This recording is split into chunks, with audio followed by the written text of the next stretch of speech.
یا رب یا رب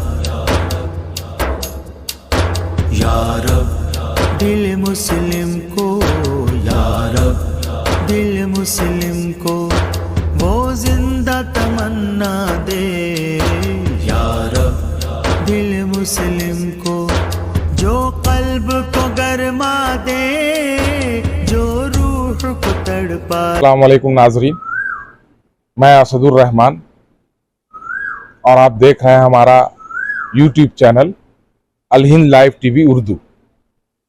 ہمارے ساتھ خطیب عیدگاہ مسجد نیا بازار جناب عامر الدین قاسمی صاحب ہیں۔ رمضان کا یہ پہلا روزہ ہے اور یہ پہلا روزہ جمعہ کے دن پڑا ہے، اور اس متبرک مہینے کا یہ پہلا روزہ ہے۔ پوری دنیا میں اسلام کے ماننے والے رمضان اور جو رمضان کا جو یہ مہینہ ہے اس کو بڑی عقیدت اور احترام کے ساتھ رکھتے ہیں، مانتے ہیں،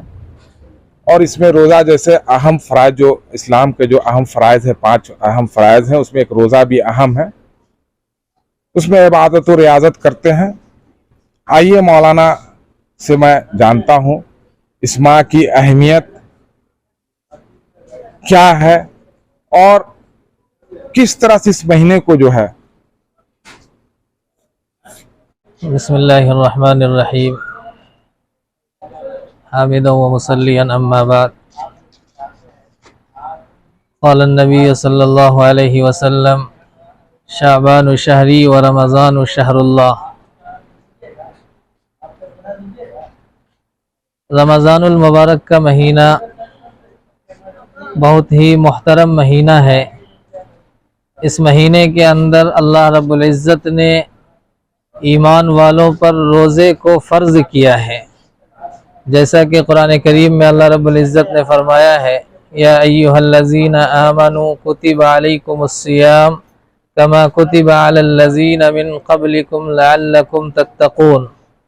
کہ اے ایمان والو تمہارے اوپر روزہ فرض کیا گیا ہے اسی طرح جس طرح تم سے پہلے لوگوں پر فرض کیا گیا تھا تاکہ تم متقی بن سکو۔ روزہ رکھنے کا مقصد قرآن کریم کی اس آیت کے اندر اللہ رب العزت نے خود بیان کیا ہے کہ اس روزہ کے ذریعے سے انسان تمام برائیوں سے اپنے آپ کو بچائے اور اللہ کے احکام پر عمل کرنے کی کوشش کرے، جن چیزوں کو اللہ نے کرنے کا حکم دیا اس کو کرے، اور جن چیزوں سے روکا ہے ان تمام چیزوں سے اپنے آپ کو بچا کر رکھے۔ اور یہ اسی وقت ہو سکتا ہے جب انسان تقوی اختیار کرے گا، اور روزے کے مقصد کو اللہ رب العزت نے یہی بیان کیا تھا کہ تم تقوی اختیار کرو۔ تقوی ہے ہی اسی کا نام کہ انسان شریعت کی حلال کی ہوئی چیز پر عمل کرے اور حرام کی ہوئی چیز سے اپنے آپ کو بچا کر رکھے۔ تو روزہ اللہ کی طرف سے یہ بڑا انعام ہے، ہر مسلمان پر فرض ہے جو بالغ ہے، عقل مند ہے۔ اور کوئی مسلمان اگر یہ بہانہ کرتا ہے کہ ہم جو ہے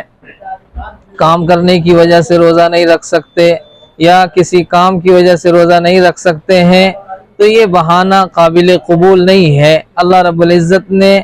بیمار کو یا سفر کرنے والے کو رخصت دیا ہے کہ اس وقت روزہ اگر نہ رکھیں تو بعد میں اس کی قضا کرنی پڑے گی، لیکن ڈیوٹی کا جو ہے بہانہ کرنا یا کسی اور کام کا بہانہ کر کے روزہ رکھنا یہ ناقابل قبول ہے، اس لیے کہ انسان ساری زندگی محنت کرتا رہتا ہے۔ اللہ رب العزت سال میں ایک مرتبہ ایسا موقع عنایت کرتا ہے، اس میں بھی اگر ہم ٹال مٹول کریں گے تو یہ ہماری بدقسمتی ہوگی اور محرومی ہوگی۔ اللہ رب العزت نے قرآن کریم میں تاکید فرمایا ہے، فمن شہد منکم الشہر فلیصم، کہ تم میں سے جو شخص بھی اس مہینے کو پائے اس کو چاہیے کہ روزہ رکھے وہ۔ اور اس مہینے کی نسبت کو اللہ رب العزت نے اپنی طرف کیا ہے، جیسا کہ حدیث کے اندر اللہ کے رسول نے فرمایا ہے اور بھی دوسری حدیثوں کے اندر اللہ کے رسول صلی اللہ علیہ وسلم نے فرمایا ہے کہ اصل چیز اس میں یہ ہے کہ انسان کھانے پینے سے رکنے کے ساتھ ساتھ دوسری دنیاوی برائیوں سے بھی اپنے آپ کو روک کر رکھے، مثلا جھوٹ بولنا، دوسرے کی غیبت کرنا، دوسرے کو پریشان کرنا، کسی کا حق دبا لینا، کسی کو ستانا، پڑوسی کو پریشان کرنا، یہ تمام برائیاں ہیں جس سے اسلام نے منع کیا ہے۔ تو اللہ رب العزت نے ان تمام چیزوں سے رکنے کا حکم دیا، اور اللہ کے رسول نے فرمایا ہے کہ روزہ یہی ہے، صرف یہ نہیں کہ انسان کھانے پینے سے رکا رہے، بلکہ حقیقت میں روزہ یہ ہے کہ انسان اللہ کی منع کی ہوئی چیز سے اپنے آپ کو روک کر رکھے، ورنہ انسان اگر غیبت چغلخوری بھی کرتا رہے تو ایک حدیث میں آتا ہے کہ ایسے لوگوں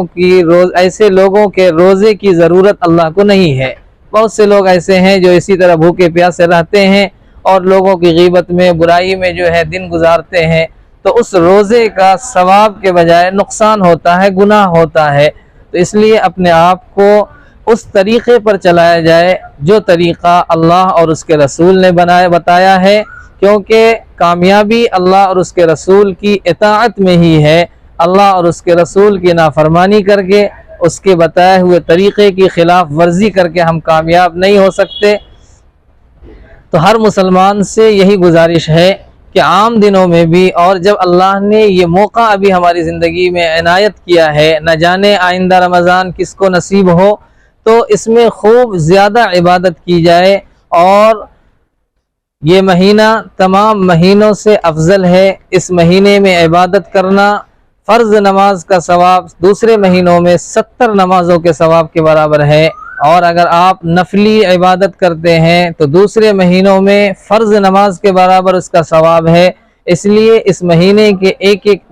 منٹ کو قیمتی جانیں اور خوب زیادہ سے زیادہ عبادت کریں۔ دنیاوی کاموں میں اپنے آپ کو زیادہ مشغول نہ کیا جائے اس مہینے کے اندر، باقی مہینوں میں تو ہم کرتے ہی ہیں، اس مہینے میں زیادہ سے زیادہ وقت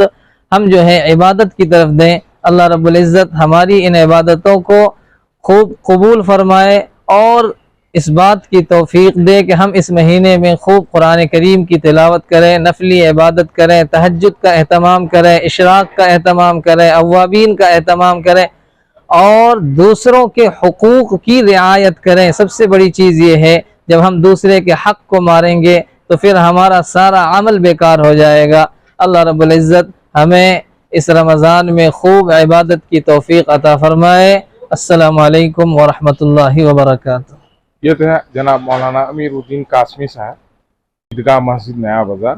مولانا بہت بہت شکریہ ہم سے بات کرنے کے لیے، الحمدللہ کے لیے آپ نے بات کیا ہمیں سے، اور رمضان کی اہمیت، افادیت، اس کے ساتھ اسلام کے کیا پیغامات ہیں، مذہب اسلام کیا کہتا ہے، اس پہ اور بھی ہم گفتگو آپ سے کرتے رہیں گے انشاءاللہ۔ اور یہ